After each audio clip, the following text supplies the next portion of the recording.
एक फार्मूला बता दे रहे हैं, अपवर्तनांक का पूरा न्यूमेरिकल खत्म हो जाएगा केवल एक सूत्र से। केवल एक फार्मूला बताएंगे, उससे आपका पूरा न्यूमेरिकल खत्म होने वाला है। ठीक है, एक रामबाण की तरह ये कार्य करेगा, बस समझिए। जय हिंद दोस्तों, मैं अरुण सर आपके अपने YouTube channel as Aparna classes में स्वागत करता हूं। जैसे कि आप लोगों को पता है कि प्रकाश का एक चैप्टर हम लोग स्टार्ट किए थे और उसमें से 3 लेक्चर्स हम लोग पढ़ चुके हैं।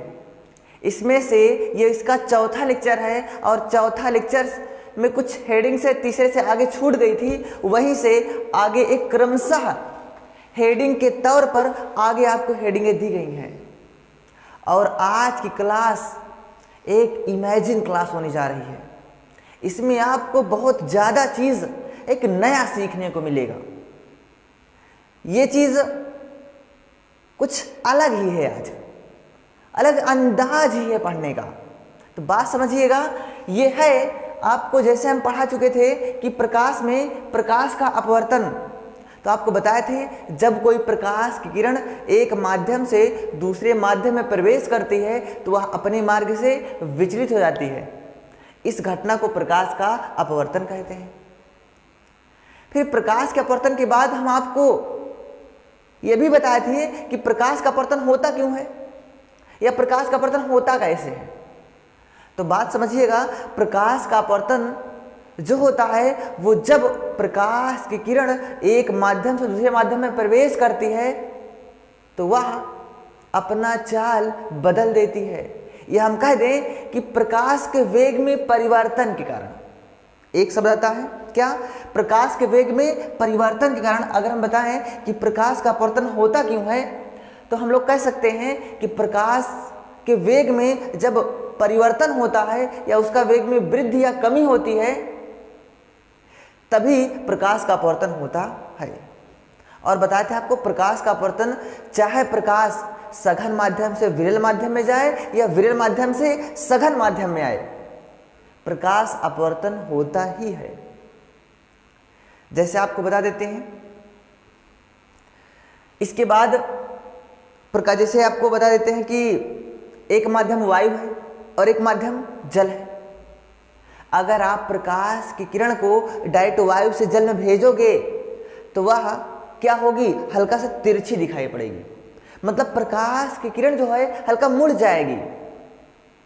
और वही प्रकाश की किरण का मुड़ना ही, विचलन ही, विचलित होना ही कहलाता है अपवर्तन। क्या कहलाता है? अपवर्तन। आपको चित्र तरीके से दिखाया गया था। जैसे समझ लीजिए, थोड़ा सा समझाना यहाँ पर अनिवार्य है। मान लिया कि ये एक माध्यम है और ये इधर है जल। ये क्या भरा हुआ है?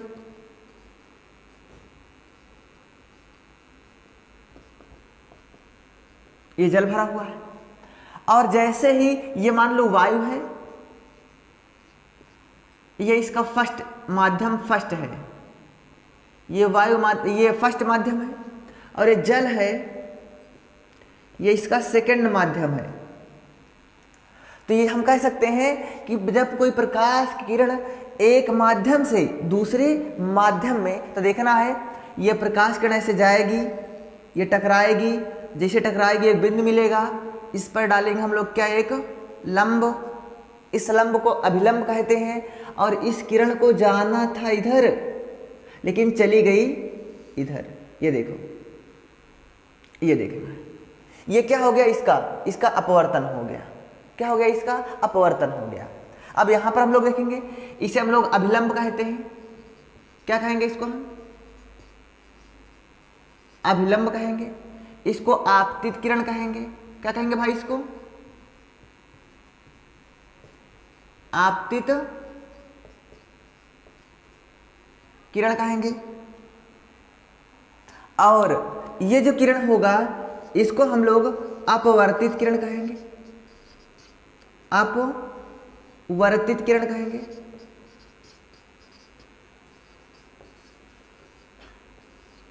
तो देखो क्या क्या हो गया भाई, आपतित किरण, अपवर्तित किरण और अभिलंब। ठीक है ना? 3 हो गई कि नहीं हो गई? तो बात समझिए। और ये होगा इसका मीडियम, ये माध्यम सघन वाला और ये माध्यम इसका विरल वाला माध्यम। तो ये माध्यम फर्स्ट और ये माध्यम सेकंड, ये आपतित किरण, ये अपवर्तित किरण, और ये क्या हो गया, अभिलंब हो गया। तो यहां से प्रकाश का अपवर्तन होता है। और एक बात समझिएगा, ये जो आपतित किरण है और ये जो अभिलंब डाला गया है, तो देखो आपतित किरण और अभिलंब के बीच में एक एंगल बन रहा है, एक कोण बन रहा है, और इसी कोण को हम लोग कहेंगे आई, और इसको हम हिंदी में आपतन कोण कहते हैं। क्या कहते हैं, आपतन कोण कहते हैं। और यहाँ से अपवर्तित किरण है और ये अभिलंब है, जो अपवर्तित किरण और अभिलंब के बीच जो कोण बनेगा, इस कोण को हम आपतन कोण कहेंगे। इसको हम आर से लिखते हैं। किससे लिखते हैं, इसको आर से लिखते हैं। ठीक है, क्लियर है। ये होता है प्रकाश का अपवर्तन। तो अगर हम प्रकाश के अपवर्तन की एग्जाम्पल की बात करते हैं, या प्रकाश का अपवर्तन के इसके बाद नियम के बारे में बात करते हैं, तो यह है प्रकाश का अपवर्तन। सेकेंड हेडिंग लिखा गया है प्रकाश के अपवर्तन के नियम। तो बात समझिएगा, प्रकाश के अपवर्तन के नियम के बारे में चर्चा करते हैं। तो जो प्रकाश के अपवर्तन के होने में जो पूरी कंडीशन होती है, क्या चीज इसमें फॉलो होता है, वही इसका रूल्स कहलाता है, नियम कहलाता है। तो हम लोग कह सकते हैं कि प्रकाश के अपवर्तन के दो नियम होते हैं। कितने नियम होते हैं, दो नियम होते हैं। तो बात समझिएगा, प्रकाश के अपवर्तन के कितने नियम होते हैं, दो नियम होते हैं। यह है प्रथम नियम। प्रथम नियम हम लोग प्रथम नियम में समझेंगे क्या, समझिएगा, कह सकते हैं आपतित किरण, आपतित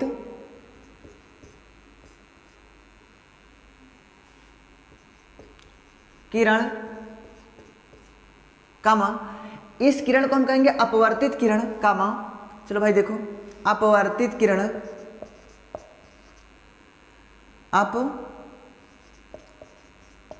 अपवर्तित किरण, आपतित किरण, अपवर्तित किरण, और ये क्या है भाई, अभिलंब है। आपतित किरण कामा अपवर्तित किरण तथा अभिलंब, तथा अभिलंब तीनों एक ही तल में होते हैं।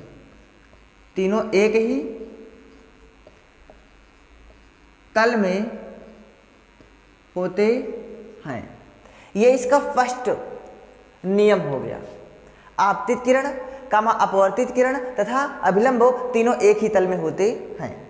और सेकेंड नियम क्या है, तो यहां लिखते हैं क्या, द्वितीय नियम। कौन सा नियम भाई, अब द्वितीय नियम के अंतर्गत क्या आता है, द्वितीय नियम। अब ये क्या है, द्वितीय नियम में ये हो गया एक कोण भाई आई, जिसको हम कहते हैं आपतन कोण। क्या कहते हैं इसको, आपतन कोण। और ये हो गया आर, इसको हम कहेंगे अपवर्तन कोण। कौन सा कोण, अपवर्तन कोण। तो हम लोग लिख सकते हैं क्या, आपतन कोण,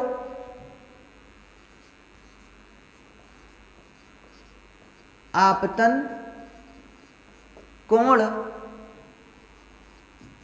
की ज्या साइन आई तथा अपवर्तन कोण की ज्या साइन आर का अनुपात, बात समझिएगा, यहां का अनुपात एक नियतांक होता है, एक नियतांक होता है। कैसे, यह आपतन कोण, तो देखिए ध्यान से, यह आपतन कोण है। अगर प्रकाश की किरण विरल माध्यम से सघन माध्यम में प्रवेश करती है तो यह अभिलंब की ओर हल्का झुक जाएगी। तो देखो आपतन कोण के सापेक्ष अपवर्तन कोण देखा जाती है, कम हो जाएगा। क्या हो जाएगा, कम हो जाएगा। तो देखो कितना इस किरण में कितना विचलन हुआ है, देखो हल्का सा, तो इतने कोण का हो गया है विचलन भाई। जाना था इधर लेकिन चली गई है इधर, अर्थात देखा जाए इतने कोण का विचलन हो गया है ना। तो अब विचलन में जो बड़ा कोण है आपतन कोण आई और अपवर्तन कोण आर, आई को आर से एंगल के तौर पर भाग दिया जाता है। तो भाग देने पर जो आता है वही समझो ये इतना बच जाता है। और यही इसका कहलाता है अपवर्तनांक या नियतांक। क्या कहलाता है? नियतांक। तो हम कह सकते हैं आपतन कोण की ज्या साइन आई तथा अपवर्तन कोण की ज्या साइन आर का अनुपात एक नियतांक होता है। अगर हम सूत्र की चर्चा करते हैं तो यहाँ पर देखना है साइन क्या बनेगा, आई अपान साइन आर बराबर ये जो नियतांक आएगा यही नियतांक को हम n से लिखते हैं। किससे लिखते हैं? n से लिखते हैं। और यही n कहलाता है अपवर्तनांक। क्या कहलाता है? अपवर्तनांक। समझिएगा, तो यहाँ पर sine I upon sine R बराबर नियतांक, ये क्या हो गया भाई? अपवर्तनांक। लेकिन यही जो n बराबर sine I upon sine R है, इसे ही एक वैज्ञानिक थे, उनका नाम है स्नेल। क्या नाम है? स्नेल नाम है। तो उन्होंने इस नियम को दिया है। तो इसीलिए अपवर्तन के सेकंड नियम को हम स्नेल का नियम कहते हैं। किसका नियम कहते हैं? स्नेल का नियम कहते हैं। तो यहाँ हम लोग कह सकते हैं कि इसे समझिएगा, इसे स्नेल का नियम भी कहते हैं। ये नोट पॉइंट में लिखिएगा इसको। तो डायरेक्ट पूछ लेता है स्नेल का नियम किसे कहते हैं? तो बताओगे प्रकाश के अपवर्तन के द्वितीय नियम को स्नेल का नियम कहते हैं। तो ये प्रकाश का अपवर्तन, प्रकाश के अपवर्तन के नियम, प्रकाश के अपवर्तन के कारण, इसके बाद हेडिंग बनती भाई प्रकाश के अपवर्तन के एग्जाम्पल तो कुछ होंगे ही। तो एग्जाम्पल में हम इसके बाद कैसे समझते हैं, समझिएगा। हाँ तो देखिए क्या भाई, प्रकाश के अपवर्तन का एग्जाम्पल, इसके बाद कुछ हम प्रकाश के अपवर्तन के उदाहरण के बारे में पढ़ते हैं। तो प्रकाश के अपवर्तन के कुछ उदाहरण क्या हैं, कुछ व्यवहारिक एग्जाम्पल तो पता होना चाहिए ना कि इसका यूज कहाँ पर होता है, प्रकाश के अपवर्तन के में क्या होता है भाई। तो ध्यान से देखिएगा। पहला एग्जाम्पल है पानी से भरी बाल्टी के तली में पड़े सिक्के का उभरा हुआ दिखाई पड़ना। ऐसा देखोगे आप लोग, अगर कोई पानी से भरी हुई कोई बाल्टी है या कोई बर्तन है, उसके अंदर कोई सिक्का डाल दो तो वह सिक्का अपने वास्तविक गहराई से हल्का ऊपर दिखाई पड़ेगा। क्या लगेगा कि सिक्का है बहुत तली में नीचे है, लेकिन लगेगा हल्का सा ऊपर है सिक्का। तो ये इसका पहला अपवर्तन कारण होता है कि डायरेक्ट पूछ लेता है एग्जाम में, हर वनडे एग्जाम में पूछ लेता है। क्या पूछ लेता है कि अगर कोई बाल्टी या पानी से भरी कोई पात्र है, उसमें अगर सिक्का कोई डाल दो तो हल्का सा उभरा हुआ दिखाई पड़ता है, क्यों? तो किसके कारण होता है? प्रकाश के अपवर्तन के कारण होता है। अगर अगला एग्जाम्पल पढ़ते हैं तो क्या लिखा गया भाई, पानी में डाली गई डंडी का तिरछा दिखाई पड़ना। हाँ ये भी है कि अगर कोई पानी है, पानी से बड़ा कोई बर्तन है, अगर उसमें वायु से ऐसे कोई डायरेक्ट पानी के अंदर कोई डाल रहे हो, क्या डंडी डाल रहे हो, तो हल्का वो डंडी तिरछी दिखाई पड़ती है। कैसी दिखाई पड़ेगी? वो तिरछी दिखाई पड़ेगी। ऐसा क्यों होता है? प्रकाश के अपवर्तन के कारण। किस कारण होता है? प्रकाश के अपवर्तन के कारण होता है। अगला क्या है? तारों का टिमटिमाना। बहुत ही एकदम क्या बताएं, एग्जाम के दृष्टि से बहुत इंपॉर्टेंट है। एग्जामिनर हर बार इसको देता है, कहीं ना कहीं एग्जाम में पूछ ही लेता है कि तारों का टिमटिमाना। ऊपर है ना अंतरिक्ष में बहुत तारे, वे हल्का सा कभी जलते हैं कभी बुझते हैं। जलने और बुझने की प्रक्रिया को टिमटिमाना कहते हैं। क्या कहते हैं? टिमटिमाना कहते हैं। तो हम लोग कह सकते हैं कि तारों का टिमटिमाना किस कारण होता है? तो तारों का टिमटिमाना प्रकाश के अपवर्तन के कारण होता है।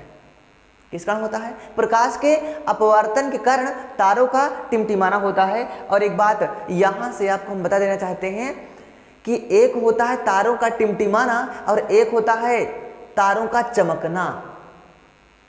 तो यहां पर कंफ्यूज कर सकता है क्वेश्चन में, कहीं कहीं देता है तारों का टिमटिमाना और कहीं कहीं देता है तारों का चमकना।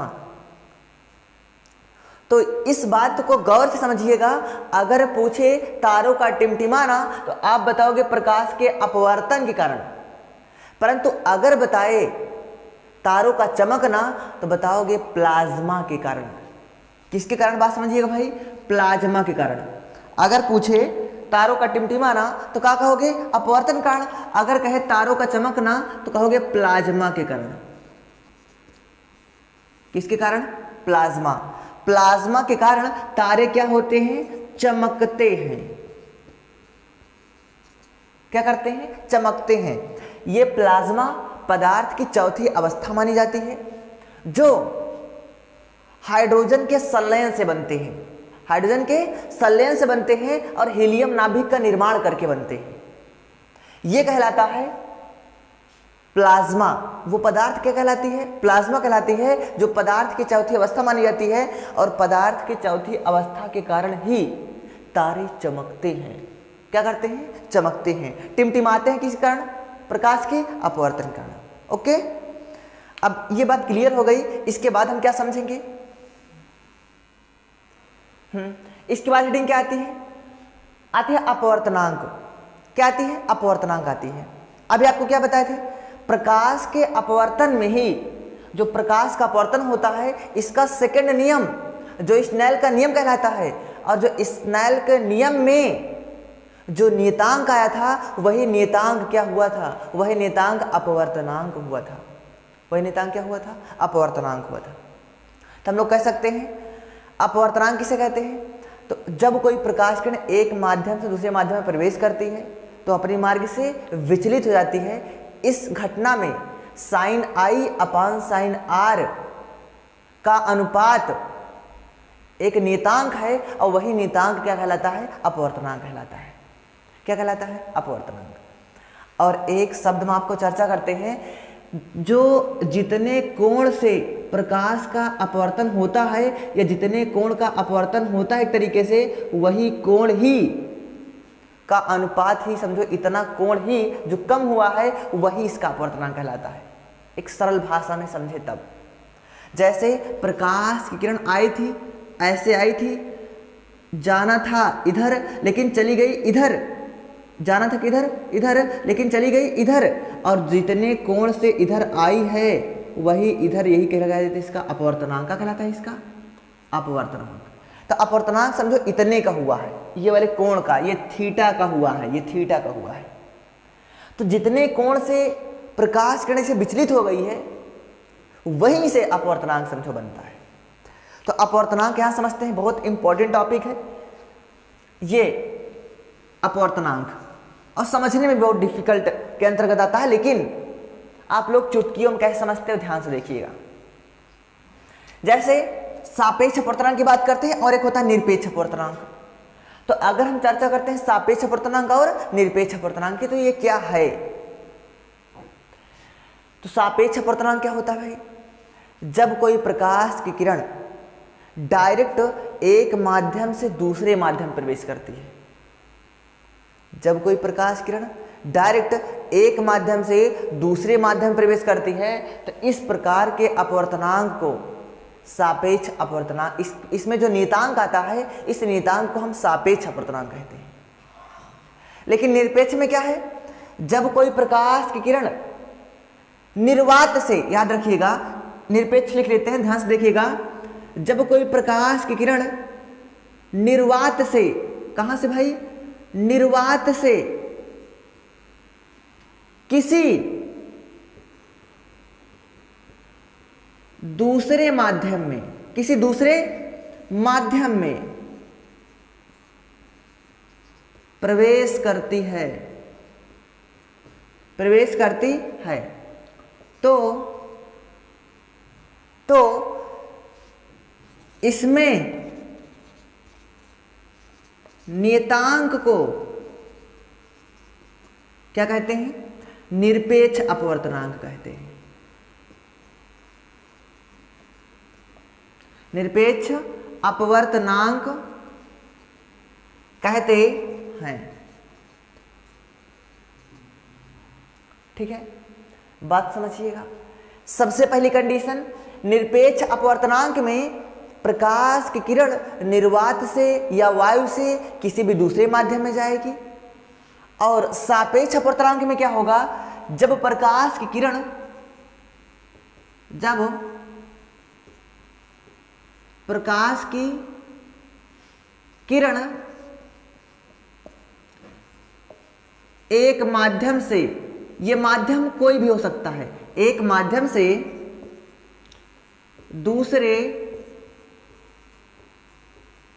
माध्यम में प्रवेश करती है। जब एक प्रकाश किरण एक माध्यम से दूसरे माध्यम में प्रवेश करती है तो इसमें जो नियतांक आता है, इस नियतांक को क्या कहते हैं, इसमें जो नियतांक आता है, कांस्टेंट आता है, इस नियतांक को हम सापेक्ष अपवर्तनांक कहते हैं। और इसे पृथ्वी करते हैं वही n ही से। अपवर्तनांक किसे पृथ्वी करते हैं? n से। तो जैसे आपको हम दिखा देते हैं, इसमें क्या होगा, अगर इसमें हम चर्चा करते हैं कि इसमें एक माध्यम, समझिएगा कैसे सूत्र कैसे बनाते हैं, एक माध्यम के सापेक्ष दूसरे माध्यम का अपवर्तनांक बराबर sine I upon sine R होता है। ये देखो, यही बनता है फार्मूला। क्या बनता है? जो एक माध्यम होगा, ये देखो, ये फर्स्ट मीडियम है और ये सेकंड मीडियम है, अर्थात एक माध्यम के सापेक्ष दूसरे माध्यम का अपवर्तनांक क्या होगा? वही sine I upon sine R. और इसमें क्या होगा? वायु से किसी भी दूसरे माध्यम में चला जाएगा प्रकाश किरण।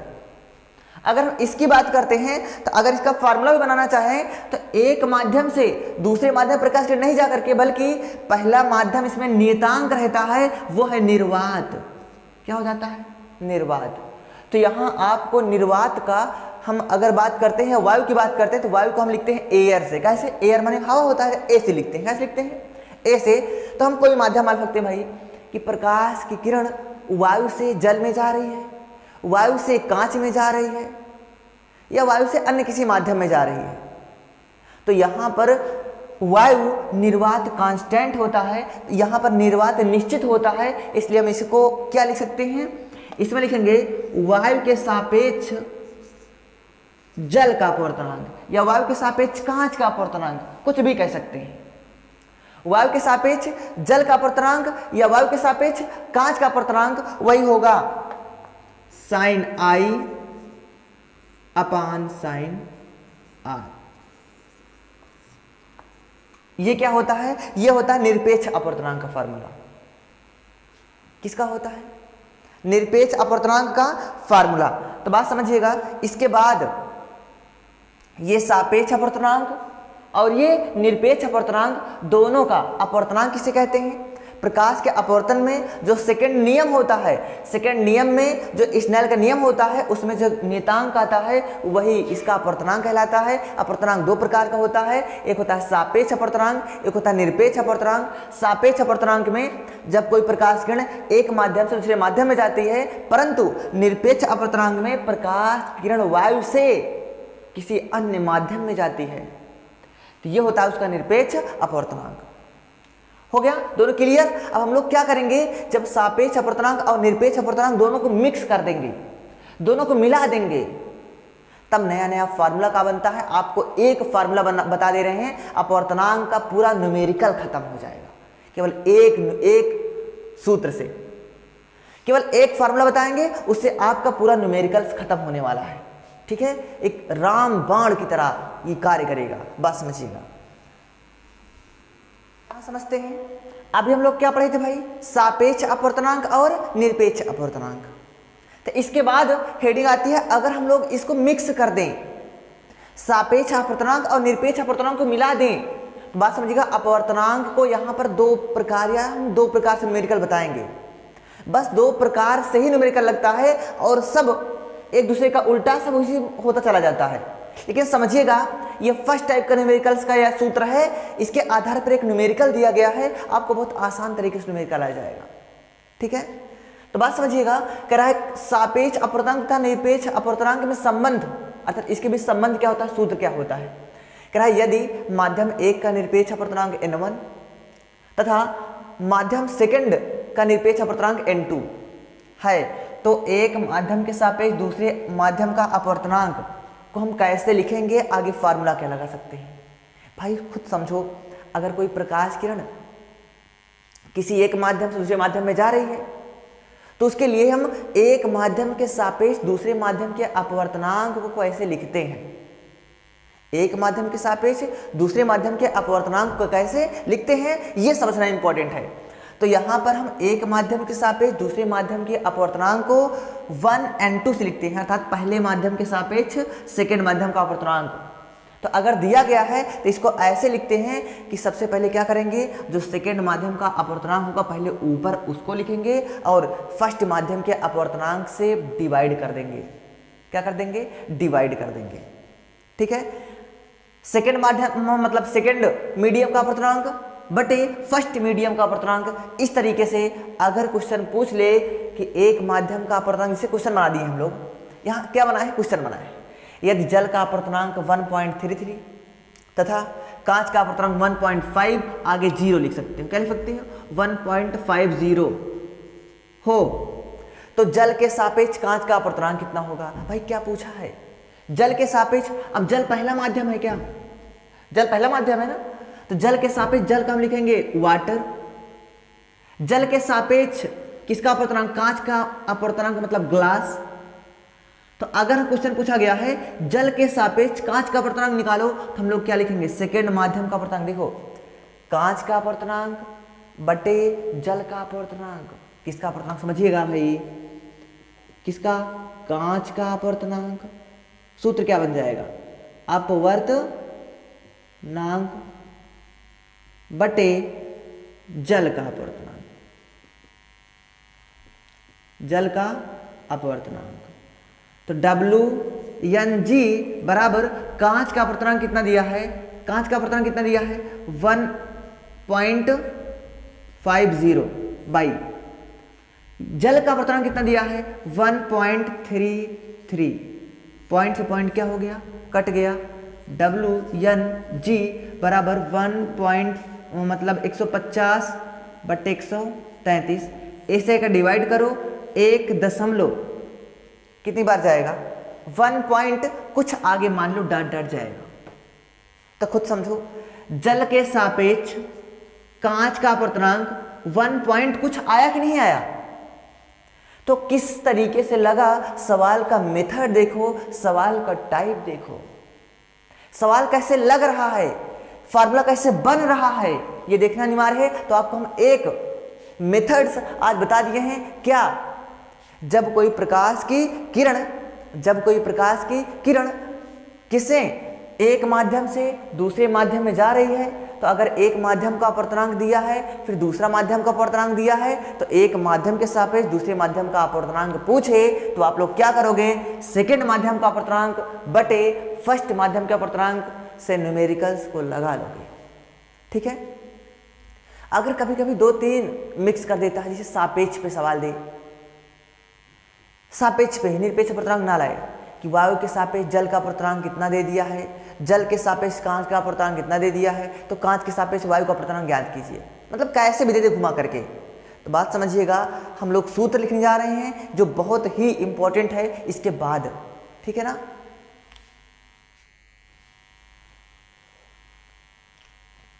जी हाँ, देखिए, यदि इसके बाद हम आपको बता दिए, यदि तीन माध्यम कोई लगातार दे दिया है, वायु, जल और कांच, 3 माध्यम पर न्यूमेरिकल देखिए बहुत अच्छा खासा से।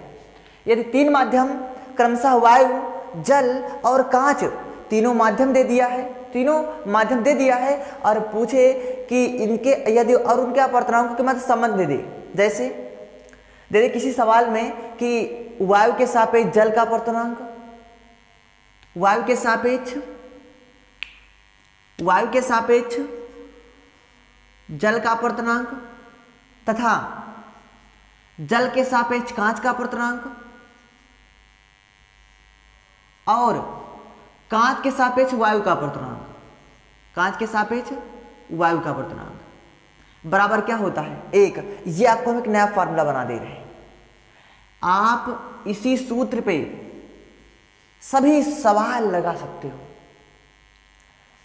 A and W, जिसको हम क्या कहेंगे, वायु के सापेक्ष जल का अपवर्तनांक, WNG अर्थात जल के सापेक्ष कांच का अपवर्तनांक, GNA अर्थात कांच के सापेक्ष वायु का अपवर्तनांक बराबर क्या होता है 1। तो देखो इससे आप कई फार्मूला खुद ही बना सकते हो। जैसे अगर पूछे कि वायु के सापेक्ष जल का अपवर्तनांक बराबर क्या कर सकते हो, तो भाई यहाँ पर इसको हम गुणे में है उसको उधर भाग भेज सकते हैं। क्या कर सकते हैं, अगर हम इसको भेजना चाहें इधर तो बराबर हो जाएगा 1/WNG गुणे GNA, ये हो जाएगा। अगर याद रखिएगा कभी भी अगर नीचे से ऊपर किसी माध्यम को ले जाना है, जैसे जल के सापेक्ष कांच का अपवर्तनांक है, इसको आपको ऊपर ले जाना है तो हमेशा याद रखिएगा इसको आप माध्यम पलट जाएगा, ये हो जाएगा कांच के सापेक्ष जल का अपवर्तनांक, तो हो जाएगा GNW/GNA।